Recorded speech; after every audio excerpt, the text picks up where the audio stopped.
오늘 우리의 신앙이 어떻게 삶 속에서 실제적인 능력으로 나타날 수 있는지에 대한 깊은 이야기를 나누고자 합니다.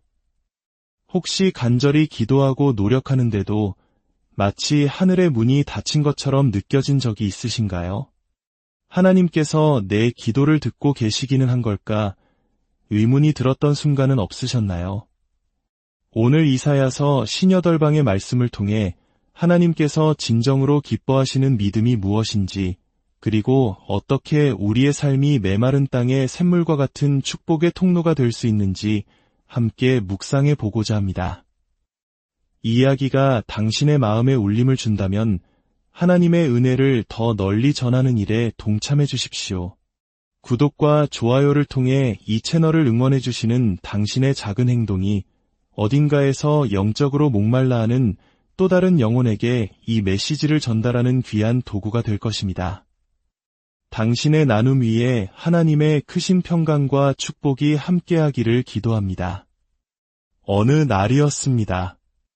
저는 차를 몰고 가다가 기름이 거의 다 떨어져 간다는 것을 알게 되었습니다.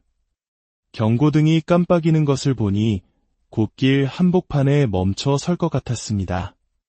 당연히 가장 가까운 주유소로 차를 몰았고 직원에게 가득 채워주세요 라고 말했습니다.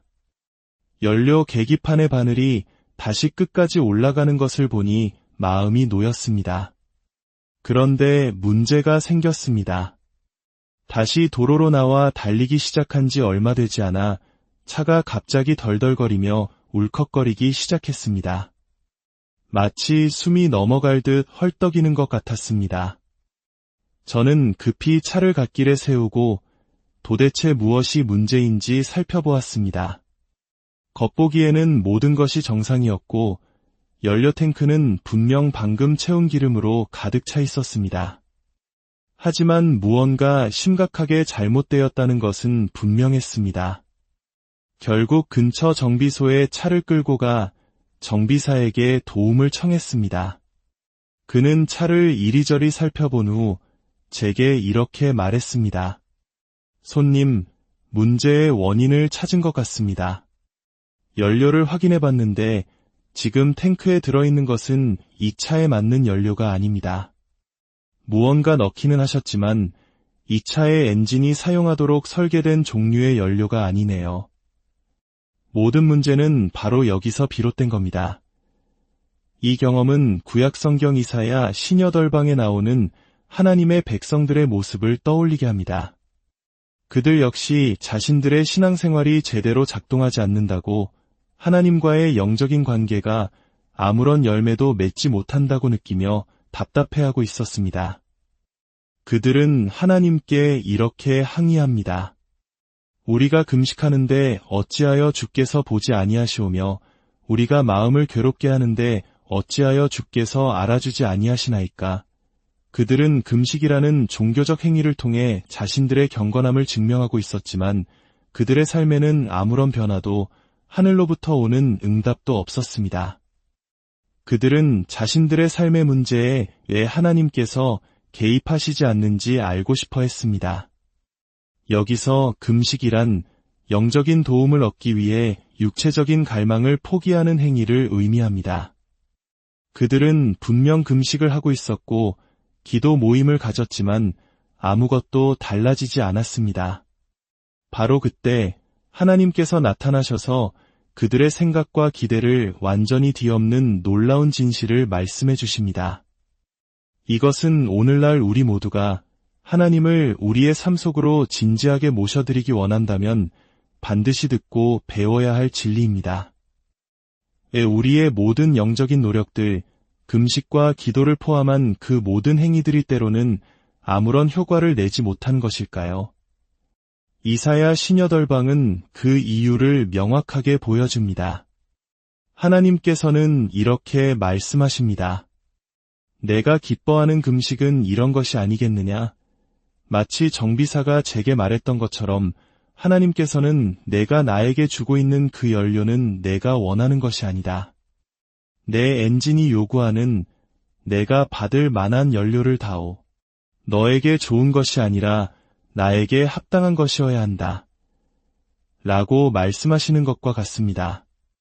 하나님께서는 계속해서 말씀하십니다. 이것이 어찌 내가 기뻐하는 금식이겠으며 사람이 자기 마음을 괴롭게 하는 날이 되겠느냐? 그의 머리를 갈대같이 숙이고 굵은 배와 재를 펴는 것을 어찌 금식이라 하겠으며 여호와께 연락될 날이라 하겠느냐? 그리고 이어서 하나님께서 진정으로 선택하시는 금식이 무엇인지 밝히십니다. 내가 기뻐하는 금식은 흉악의 결박을 풀어주며 멍에의 줄을 끌어주며 압제 당하는 자를 자유하게 하며 모든 멍에를 꺾는 것이 아니겠느냐. 또 줄인 자에게 내 양식을 나누어 주며 유리하는 빈민을 집에 들이며 헐벗은 자를 보면 입히며 또 내 고륙을 피하여 스스로 숨지 아니하는 것이 아니겠느냐. 하나님께서는 그들에게 무엇이 빠져 있었는지 정확히 지적하십니다. 그들은 다른 사람들의 삶에 대한 수평적인 관심과 실천 없이 오직 하나님과의 수직적인 경험만을 원했습니다.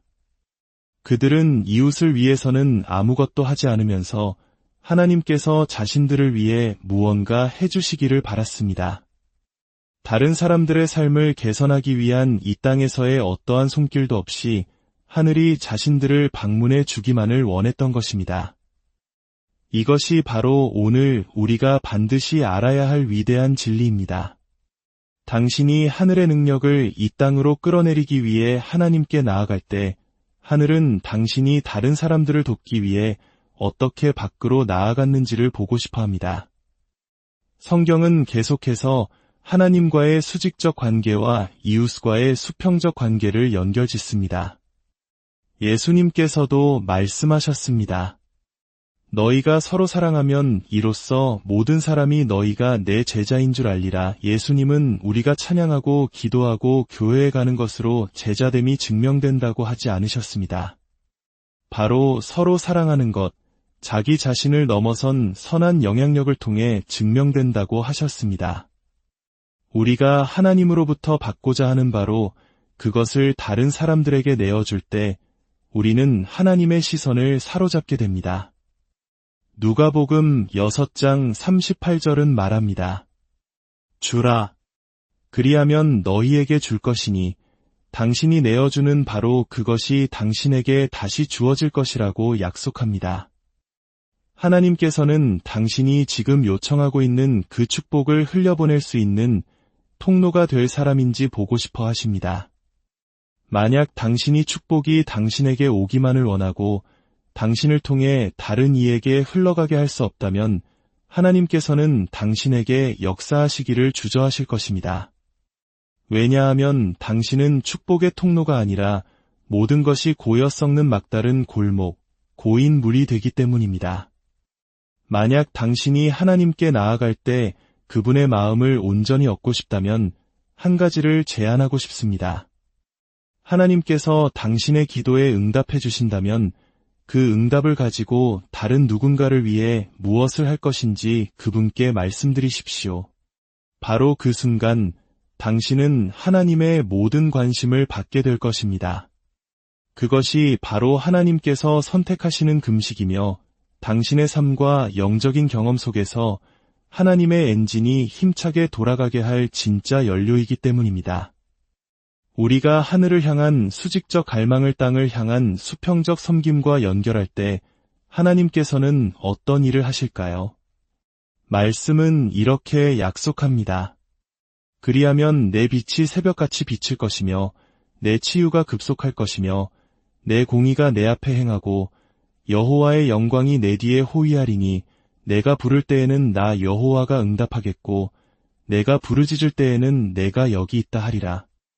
만일 내가 너희 중에서 멍에와 손가락질과 허망한 말을 제하여 버리고 줄인 자에게 내 심정이 동하며 괴로워하는 자의 심정을 만족하게 하면 내 빛이 흑암 중에서 떠올라 내 어둠이 낮과 같이 될 것이며 여호와가 너를 항상 인도하여 메마른 곳에서도 내 영혼을 만족하게 하며 내 뼈를 견고하게 하리니 너는 물된 동상 같겠고 물이 끊어지지 아니하는 샘 같을 것이라. 이 놀라운 약속을 들으셨습니까? 하나님께서는 우리가 다른 누군가를 돕기 위해 손을 내밀며 그분을 부르는 것을 보실 때 우리가 그분께 요청하고 필요로 하는 바로 그 일에 친히 함께해 주시겠다고 약속하십니다. 우리는 모두가 축복받기를 원하는 시대에 살고 있습니다. 하지만 이런 축복을 받고 싶다, 저런 축복을 받고 싶다고 말하는 바로 그 사람들이 동시에 제가 요청하는 이 축복을 통해 저 또한 다른 사람에게 축복이 되기를 원합니다. 라고 말하고 있지는 않습니다. 우리는 단순히 수혜자가 아니라 베푸는 자가 되어야 합니다. 도움을 받기만 하는 사람이 아니라 돕는 사람이 되어야 합니다. 이러한 마음으로 드리는 금식과 기도, 이러한 거룩한 모임이 있을 때 비로소 하늘은 우리에게 온전한 관심을 기울이기 시작합니다. 하나님은 사랑이십니다. 성경은 하나님이 단지 사랑하신다고 말하지 않고 사랑 그 자체라고 선언합니다. 성부, 성자, 성령, 삼위일체 하나님께서는 영원 전부터 홀로 계신 적이 없으시며 사랑의 공동체 안에서 항상 함께 하셨습니다. 그렇기에 사랑은 그분의 본성이십니다. 하나님께서는 우리가 그분의 본성인 사랑의 모습으로 살아갈 때 가장 기뻐하시며 우리가 그분의 모습대로 살아갈 때 그분 또한 우리에게 그분의 모습 그대로, 즉 사랑으로 응답해 주시는 것입니다.